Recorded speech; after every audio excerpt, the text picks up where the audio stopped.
Hello everyone, this is Uzma and you are watching Learn with Concept. I welcome you all to today's lecture. आज के इस video lecture में हम discuss करेंगे motivation की need hierarchy theory को. This theory of needs was given by Abraham Maslow.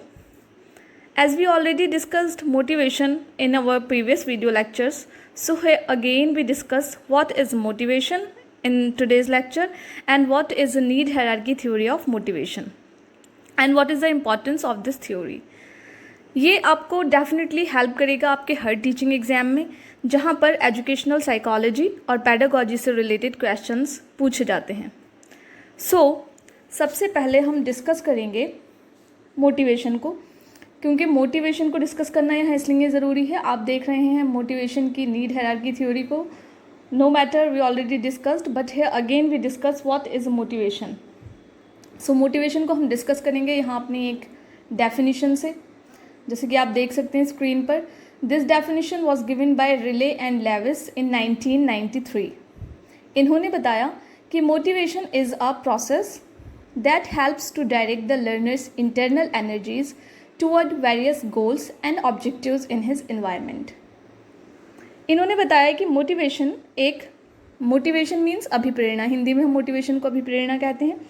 एक प्रक्रिया है. Motivation is a process. इन्होंने कहा कि मोटिवेशन एक प्रक्रिया है, अभिप्रेरणा एक प्रक्रिया है, प्रोसेस है, प्रोडक्ट नहीं है. ये ध्यान में रखेंगे आप, जो कि हेल्प करती है एक अधिगमकर्ता यानी कि लर्नर को उसकी इंटरनल एनर्जीज़ को जागृत करने के लिए किसी एक गोल के प्रति, किसी एक गोल या एम के प्रति या बहुत से एम के प्रति जो उसके पर्यावरण में उपलब्ध होता है या जो उसने सेट किया होता है. तो मोटिवेशन क्या है? एक इंटरनल एनर्जी है. मीन्स जो फीलिंग होगी, जो एनर्जी है वो इंटरनल होगी. प्रकार इसके एक्सटर्नल भी हो सकते हैं, लेकिन जो फीलिंग है, जो एनर्जी है, जो मोटिवेशन है वो इंटरनल ही होगी. ये हम अपने प्रीवियस वीडियो लेक्चर में भी मोटिवेशन के डिस्कस कर चुके हैं. एक और डेफिनेशन जो कि बहुत ही फेमस डेफिनेशन है मोटिवेशन की, जो कि दी है B.F. Skinner, Bruce Frederick Skinner ने. इन्होंने कहा कि motivation is the super highway to learning. यानी कि मोटिवेशन एक राष्ट्रीय राजमार्ग है, एक नेशनल हाईवे की तरह काम करता है. अधिगम के लिए जिस तरह आपकी गाड़ी एक नेशनल हाईवे पर बहुत तेज़ स्पीड से दौड़ती है, यानी कि उसमें रुकावटें नहीं होती, बैरियर नहीं होते, उसी तरह से आपकी जो लर्निंग की गाड़ी है वो बहुत स्पीड से दौड़ेगी if you are motivated. So motivation कैसा रोल प्ले करती है लर्निंग के लिए? एक सुपर हाईवे का रोल प्ले करती है. अगर हम इस कॉन्टेक्स्ट में यहाँ ये भी बात करें, क्योंकि हम यहाँ मेनली बात कर रहे हैं DLED के अपने स्टूडेंट्स के लिए, अपने ट्रेनीज़ के लिए. आप एक भावी शिक्षक हैं. It is the first and foremost duty of you all कि आप अपने बच्चों को एक ऐसा पर्यावरण उपलब्ध कराएं क्लास में, क्लास के बाहर, जिससे वो मोटिवेटेड रहें. अगर वो मोटिवेटेड हैं तो उनको इंटरेस्ट आएगा और उस इंटरेस्ट के थ्रू उस कॉन्सेप्ट तक पहुंच पाएंगे जो कि आप उन्हें समझाना चाह रहे हैं. It is your first and foremost duty कि आप अपने बच्चों को मोटिवेटेड रखें, उस तरह का पर्यावरण उन्हें उपलब्ध कराएं जिससे कि वो ज़्यादा से ज़्यादा सीख सकें. Moving forward to the approaches of motivation. Approaches to motivation में हम basically आप देख रहे हैं स्क्रीन पर, there are 3 approaches of motivation. The first one is behavioristic approach, second is humanistic approach and third is cognitive approach. Approaches की बात करते हैं. क्या होते हैं approaches? Approaches means aspects. Schools of psychology क्या कहते हैं motivation के बारे में? Here are 3 approaches as you can see on the screen. 3 approaches आप देख रहे हैं. सबसे पहले बात करते हैं बिहेवियरिस्टिक अप्रोच की. इसकी हम बात करें तो बिहेवियरिस्टिक मीन्स होता है व्यवहारवादी. हिंदी में से हम बिहेवियरिस्टिक को व्यवहारवादी कहते हैं. ये जो व्यवहारवादी जो पक्ष है, इसमें आपके जो व्यवहारवादी आते हैं उसमें मैं नाम लेना चाहूँगी थॉर्नडाइक. बहुत बड़े व्यवहारवादी हैं, उनकी थ्योरीज आपने पढ़ी होंगी. थॉर्नडाइक की ट्रायल एंड एरर मेथड सभी ने पढ़ा होगा. TET की भी आप तैयारी कर रहे हैं, सारी थ्योरीज आप पढ़ रहे होंगे. थॉर्नडाइक, स्किनर की operant conditioning, Pavlov classical conditioning. Thorndike, Skinner, Pavlov, Watson, हल, ये सारे बिहेवियरिस्ट आते हैं बिहेवियरिस्टिक अप्रोच में. ये मानते हैं कि जो मोटिवेशन है वो एक्सटर्नल होगा, क्योंकि बिहेवियरिज्म में ज़्यादा से ज़्यादा बाहरी व्यवहार पर ध्यान दिया जाता है. एक्सट्रिंसिक मोटिवेशन का जो कॉन्सेप्ट है, मोटिवेशन के 2 मैंने आपको बताए टाइप होते हैं. फर्स्ट इज इंट्रिंसिक, यानी कि जो आंतरिक होता है, अंदर से होता है। दूसरा है एक्सट्रिंसिक। सो एक्सट्रिंसिक मोटिवेशन अगर एग्जाम में आपसे पूछा जाए कि कहाँ से इस डेवलप हुआ है, कहाँ से जनरेट हुआ है, कहाँ से आया है, सो ये बिहेवियरिस्टिक अप्रोच से आया है एक्सट्रिंसिक मोटिवेशन। उसके बाद बात करते हैं ह्यूमनिस्टिक अप्रोच की। ह्यूमनिस्टिक अप्रोच में आते हैं आपके अब्राहम मैस्लो, जिनकी नीड हायरार्की थ्योरी आज हम अपने इस वीडियो लेक्चर में डिस्कस करेंगे। ये कहते हैं कि मोटिवेशन इंट्रिंसिक होता है, आंतरिक होता है, अंदर से आती है मोटिवेशन वाली फीलिंग। नेक्स्ट है कॉग्निटिव अप्रोच। कॉग्निटिव को डिनोट करना चाहूँगी मैं, कॉग्निशन मीन्स मेंटल प्रोसेसेस। सो कॉग्निशन है, मेंटल प्रोसेसेस की बात करते हैं तो ये भी इंट्रिंसिक ही होगा, इंट्रिंसिक मोटिवेशन ही है। सो बिहेवियरिस्टिक एक्सट्रिंसिक है, बाकी ये दोनों जो हैं humanistic and cognitive, these are intrinsic motivation. यहाँ एक और इम्पॉर्टेंट पॉइंट आप ध्यान में रखेंगे, थॉर्नडाइक की ट्रायल एंड एरर थ्योरी आपने पढ़ी है, उसमें उन्होंने सीखने के 5 नियम बताए हैं, प्राइमरी लॉज बताए हैं, जिसमें एक लॉ है उनका लॉ ऑफ इफेक्ट, प्रभाव का नियम। प्रभाव के नियम जो है वो मोटिवेशन से जुड़ा हुआ है। बेसिकली प्रभाव आप पर जब किसी चीज़ का पड़ता है तो आप उसको दोबारा करते हैं, अदरवाइज आप उसको दोबारा नहीं करते। अब हम डिस्कस करेंगे मैस्लो की नीड हायरार्की थ्योरी को। मैस्लो नीड हायरार्की थ्योरी आप देख सकते हैं स्क्रीन पर, एक पिरामिड के थ्रू इन्होंने रिप्रेजेंट करा इस थ्योरी को। इन्होंने हायरार्की ऑफ नीड्स का जो एक आवश्यकताओं का एक अनुक्रम पेश किया है। इन्होंने कहा है कि मनुष्य की जो नीड्स हैं, जो आवश्यकताएं हैं, उनकी वजह से ही वो मोटिवेटेड होता है, एक लेवल से दूसरे लेवल पर जाता है। सो इन्होंने यहाँ पर 5 लेवल्स की बात की है इस हायरार्की में।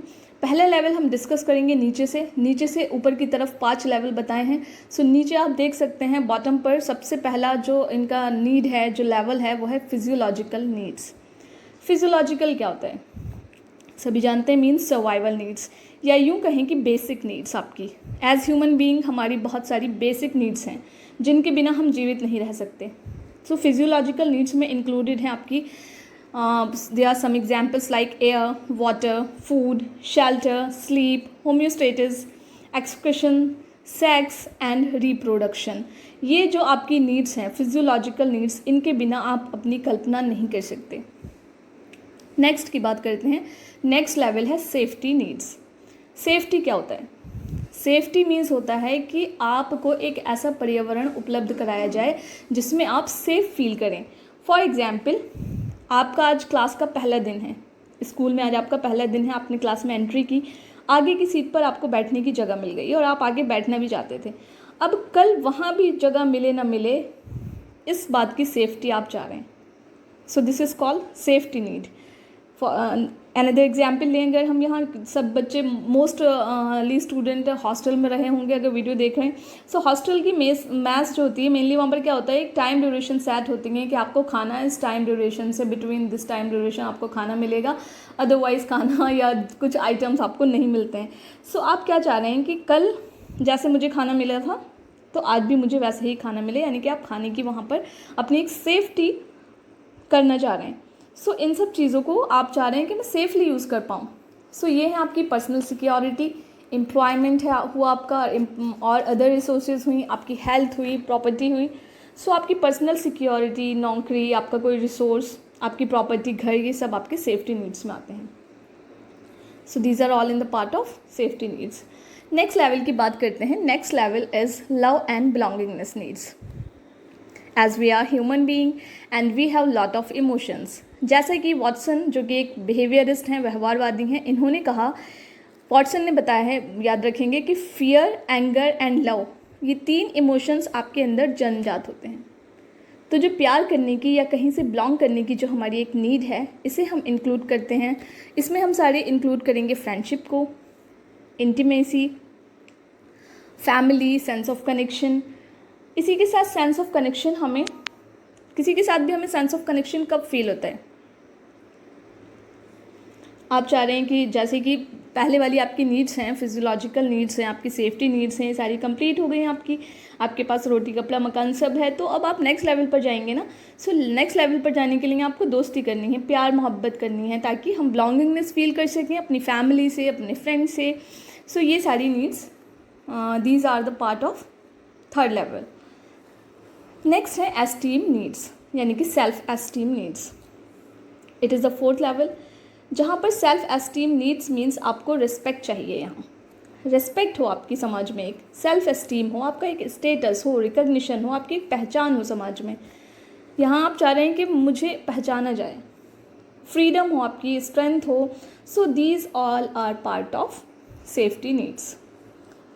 अब तक की ये चारों जितनी भी नीड्स हैं, physiological needs, safety needs, love and belongingness needs और एस्टीम नीड्स, ये चारों ही नीड्स जो हैं आपकी, इनमें आपको एक रुतबा चाहिए, एक स्टेटस चाहिए। लेकिन इसके चरम पर जो आप देख रहे हैं, दैट इज़ सेल्फ एक्चुअलाइजेशन। सो जो चरम नीड है आपकी सेल्फ एक्चुअलाइजेशन, वो क्या है? वो हाईएस्ट है। चरम मीन्स हाईएस्ट, इट मीन्स जो आप बन सकते थे। फॉर एग्जाम्पल मैं यहाँ कहना चाहूँ, अगर एक बच्चे का हम एग्जाम्पल लें जो सेल्फ एक्चुअलाइजेशन नहीं पा सका अपने लाइफ में। फॉर एग्जाम्पल वो कोई बच्चा है, उसका जो एरिया ऑफ इंटरेस्ट है बचपन से ही इंटेलिजेंस सर्विसेज में जाने का है, but due to different circumstances, due to unsupportive family environment, वो उस सर्विसेज को ज्वाइन नहीं कर पाता है और वो किसी और नौकरी को ज्वाइन करता है। सो वहाँ पर अगर वो सेल्फ एक्चुअलाइजेशन चाह रहा है, अपनी एक आत्मसिद्धि चाह रहा है, तो वहाँ वो अपना बहुत ज़्यादा पोटेंशियल लगाएगा। मीन्स बहुत से लोगों को आपने देखा होगा, बहुत हार्ड वर्किंग होते हैं, दिन रात बस काम से मतलब है। सो वो अपने आप को आत्मसिद्ध करना चाह रहे हैं, वहाँ उनका जो पोटेंशियल है उसे आत्मसिद्ध करना चाह रहे हैं। यहाँ पर आप सेल्फ एक्चुअलाइजेशन मीन्स होता है जहाँ तक आप पहुँच सकते थे, खुद को जान सकते थे। यहीं से हु एम आई का क्वेश्चन आता है, हु एम आई का क्वेश्चन यही रेज होता है। सो उस हाईएस्ट लेवल तक पहुंच जाएं, दैट इज सेल्फ एक्चुअलाइजेशन। जब वो खुद को एक्चुअलाइज कर लें, आप जान लें, आत्मसिद्धि प्राप्त कर लें। सो this is Abraham Maslow need hierarchy theory. इसमें इन्होंने हायरार्की का एक क्रम दिया है, बेसिकली स्टार्ट किया है फिजियोलॉजिकल नीड से। इन्होंने कहा, दूसरी मेन बात यहाँ आप याद रखेंगे इनकी थ्योरी के बारे में, इन्होंने कहा कि कोई भी ऐसा नहीं कर सकता, कोई भी ह्यूमन बीइंग ऐसा नहीं कर सकता कि फर्स्ट के बाद यानी कि फिजियोलॉजिकल नीड्स को आप स्किप करके लव एंड बिलोंगिंगनेस पे चले जाएं। फिजियोलॉजिकल नीड्स के बाद सेफ्टी नीड्स को स्किप करके आप लव एंड बिलोंगिंगनेस पर चले जाएं, ऐसा बिल्कुल नहीं होगा। फर्स्ट के बाद सेकेंड आएगा, देन थर्ड आएगा। इसको एक एग्जाम्पल से मैं रिप्रेजेंट करना चाहती हूँ यहाँ। एक इंसान, एक शख्स जो भूखा मर रहा है, वो ये नहीं सोचेगा कि मैं किसी को प्यार करूं या उसकी कोई समाज में रिस्पेक्ट हो या लोग उसके बारे में सोचें कि वो कैसा दिख रहा है और कैसा लग रहा है, ठीक है। वो बिल्कुल भी ऐसा नहीं सोचेगा। उससे अगर भूख लगी है तो इट मीन्स उसे खाना चाहिए, चाहे इसके लिए उसे चोरी ही क्यों ना करनी पड़े। सो ये हायरार्की का एक क्रम है, यानी कि पहले फिजियोलॉजिकल नीड्स कंप्लीट होंगी, देन सेफ्टी नीड्स आएंगी, फिर आपको लव एंड बिलोंगिंगनेस की आवश्यकता होगी, सेल्फ एस्टीम आप चाहेंगे, और फिर अपने आप को लास्ट में आप आत्मसिद्ध करेंगे, सेल्फ एक्चुअलाइज होंगे। So this is Abraham Maslow need hierarchy theory. Hopefully आपको आज की थ्योरी पसंद आई हो। Don't forget to subscribe my channel, please like it and share.